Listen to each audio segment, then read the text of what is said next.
Good morning to everyone. Davening with Parshat Tzav. In Parshat Tzav, amongst many things, we read about the clothing that the Kohanim wore and the fact that Moshe had to sprinkle the Shemen HaMishcha, the special anointing oil, on it in order to sanctify it to be something that they could use in the holy sacrificial work of the Beis HaMikdash.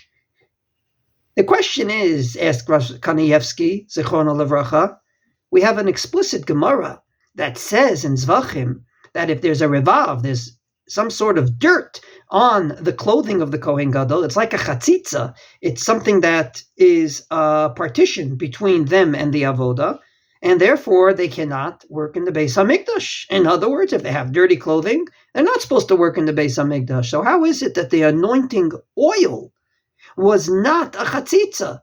The anointing oil did not invalidate their work in the Beis HaMikdash. We all know that if we ever get oil on our shirts, it's going to stay there for a while. It's hard to get out that stain. The answer he gives is fascinating. He says that if you get dirty in general, it's a problem.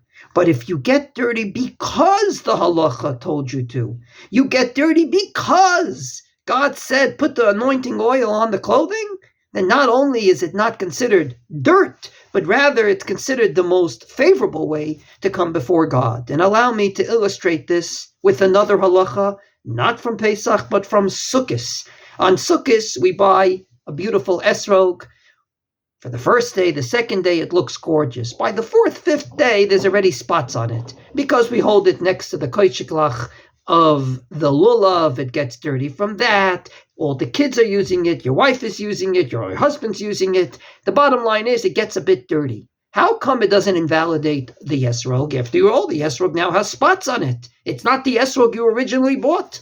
Says the Chasam Sofer, if it gets dirty by virtue of use, not use of throwing it as a ball for catch, but use of the mitzvah, there's nothing more beautiful. If you brought that etrog, and that etrog was gorgeous when you bought it, if it now gets dirty because of use, it's even more beautiful in the eyes of God. And therefore, I have to admit, when I go into shul, I always look for a siddur that's been used, because I like to use a siddur that people have davened from, have cried with, have pleaded with, have sang with. I feel that that siddur is far more beneficial than a brand new siddur that hasn't been used. Wishing everyone a Shabbat Shalom, happy cleaning in honor of Pesach, hopefully done b'simcha, and we will, God willing, speak next week.